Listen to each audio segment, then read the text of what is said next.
बात है। Thank you sir, thank you.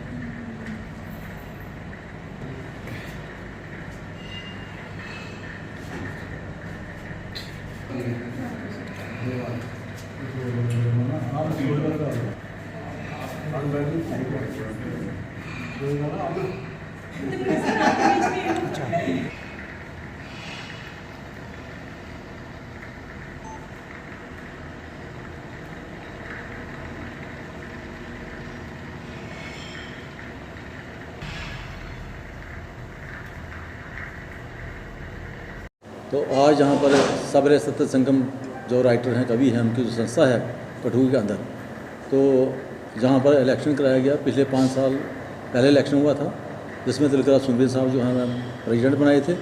उसके बाद फिर जब रास्ते चलता रहा, जो अपना काम करता रहा, बाकी टीम जो है उनके साथ शाना बशाना वो भी काम करती रही। तो एक प्रोसेस होता है कि 5 साल के बाद या 3 साल के बाद फिर इलेक्शन होते हैं। तो आज फिर वो इलेक्शन का दिन आ गया, तो हमने सभी ने यह फैसला किया है कि सुमरी साहब जो पहले भी काम कर रहे हैं, बड़ा अच्छा काम कर रहे हैं। मैं नहीं समझता था कोई चेंजिंग करनी है। इसमें क्या करना है, हमने जो टीम है, जो वही टीम है वो काम करेगी। और साथ में जो हमारी पोस्टें खाली थी, जैसे कैशियर की पोस्ट खाली थी, वाइस प्रेसिडेंट की पोस्ट खाली थी, तो जॉइंट सेक्रेटरी की पोस्ट खाली थी, तो वो हमने फिल की है। वकील संस्था के नए टीम को हमने शामिल की है। तो ये बड़ा अच्छा बेहतरीन काम कर रहे थे, और जिनकी टीम काम करी। तो हम चाहते हैं कि एक बार फिर यूनानिमसली हमारा जो फैसला हुआ है कि सुमरी साहब फिर एक बार फिर प्रेसिडेंट साहब सत्य संगम के बनाए गए हैं, जहाँ पर मैं उनको मुबारकबाद देता हूँ। और साथ में ये कहना चाहता हूँ सुमरी साहब को कि जो और भी नौजवान जो पीढ़ी है साथ में, उनको भी साथ में जोड़े। जो लोग नए आगे कल के बच्चे हैं, बहुत इंटेलिजेंट बच्चे हम देखते हैं, जहाँ पर इतने मार्क्स लिए हैं। देखो, ये जो राइटर होते हैं, ये गॉड गिफ्ट होते हैं। मैं आज ये पैटर्न इनके साथ चलता था, आज भी मैं चल रहा हूँ। तो हम भी 2 लाइनें नहीं लिख सकते हैं, क्योंकि ये कला जो है, ये विद्या जो है, ये बुद्धि जो है, ये जो सरस्वती है, ये इनके ज़ुबान पे बैठी है, जिनके दिमाग में, ये भगवान की तरफ से बैठी है। ये लिख सकते हैं, हम नहीं लिख सकते।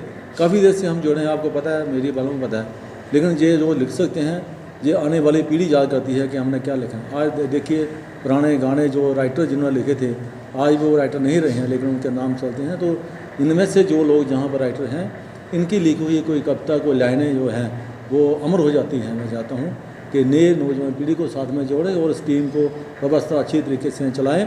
और मुझे पता है, मैं जानता हूँ कि संस्था की तरफ से, जो कल्चर अकेडमी की तरफ से जो फंड्स वगैरह बंद हैं, वो नहीं दिए जा रहे हैं।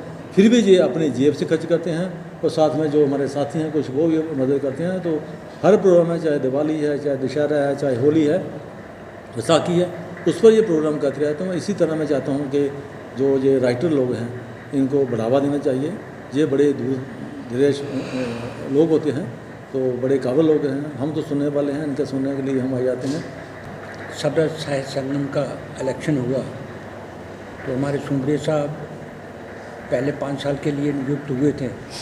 तो लॉ के मुताबिक उनको दोबारा रिशफलिंग करनी पड़ती है। आज फिर इनको दोबारा नॉमिनेट किया गया है एज ए प्रेसिडेंट। तो ये सारा यूनानिमसली ये सारा फंक्शन हुआ है, सारी इलेक्शन का जो भी चुनाव हुआ है, सारा यूनानिमसली हुआ है। इसी में मुझे एज ए पैटर्न इन्होंने नियुक्त किया है। तो कोशिश तो ये रहेगी कि ये संस्था बड़े फूले। पहले भी जब ये स्टार्ट हुई थी, आज से 40 साल पहले, तब भी हम इसके फाउंडर मेंबर थे। तो भगवान से यही उम्मीद करते हैं कि जो जितने भी हमारे राइटर हैं, वो सारे उनको मौका मिलेगा, नए राइटर्स को भी मौका मिलेगा आने का। तो बखूबी ये संस्था काम करेगी। धन्यवाद। आज तकरीबन 40 साल के बाद 35 साल हो गया इस सब्र साहित्य संगम को। ये JNK academy of art culture द्वारा रजिस्टर्ड संस्था है, और इस संस्था में काफ़ी लोग, काफ़ी शोरा हजरात इसमें आए, जिन्होंने अपना पूरा योगदान दिया और अब भी दे रहे हैं। तो मैं चाहता था कि कोई न्यू जनरेशन, न्यू जवान, नवे लड़के कोई आए इस संस्था में काम करने के लिए। आते भी हैं, लेकिन जैसे कि हमारे पैटर्न हमारे पास बैठे हैं, तरसेम महाजन जी, ये फाउंडर मेंबर हैं। मेरे पास वर्मा साहब बैठे हैं, ये भी प्रेसिडेंट हैं। तो मैंने इनसे बात की कि संस्था में नया कुछ लाया जाए। तो ये सोच विचार करके हम आज इलेक्शन रखा था, और ये मुझे पता नहीं था कि ये आगे आने वाला समय भी ये मुझ पर ही बोझ डालेंगे। बहरहाल मैं जितना योगदान होगा मैं दूंगा। और जब भी मैं थक जाऊंगा, थक तो अब भी गया हूँ, लेकिन मैं सोचता था कि वो नया आ जाता, नया आने वाले जो हैं वो यहाँ से गायब हो जाते हैं, कल फिर आ जाएंगे वो। तो जितना देर मुझसे चल पड़ेगी ये मैं चलाऊँगा। बाकी जितने भी जो है हमारे संस्था के जो मेंबर हैं, जो कारकुन हैं, जो काम कर रहे हैं, जैसे काटल साहब हैं, रेडियो स्टेशन से वाबस्ता हैं, अपने सरोज बाला जी हैं, ये भी रेडियो स्टेशन से ही एज ए कैजुअल अनाउंसर काम कर रही हैं, किताबें लिखी हैं। तो हमारे पास कुछ पोस्टें खाली थी, उस पोस्ट को हमने फिलअप किया। जैसे वाइस प्रेसिडेंट की थी तो सरोज बाला जी को हमने वाइस प्रेसिडेंट बनाया, गुरु प्रसाद जी को कैशियर बनाया, और हमारे पैटर्न एक पोस्ट हमारे पास खाली थी, हमने तरसेम महाजन जी को बनाया। तो मैं इन सभी से योगदान मांगता हूँ कि किसी न किसी तरीके से वो इस संस्था को अगर चलाना है तो जुड़े रहें, काम करते रहें, ताकि जितने भी कल्चर एक्टिविटी हैं वो तो गवर्नमेंट ने बंद कर दी हैं, सरकार ने बंद कर दी हैं। कल्चर अकेडमी में कोई भी डोनेशन, कोई पैसा नहीं आता है।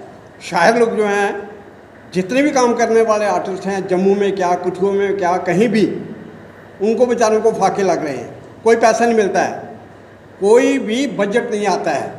आज कल्चर अकेडमी जम्मू की हालत देख लो, कोई मुशायरे बंद हैं, कठुआ के देख लो, ये बाइंड अप हो गया है, कुछ नहीं है।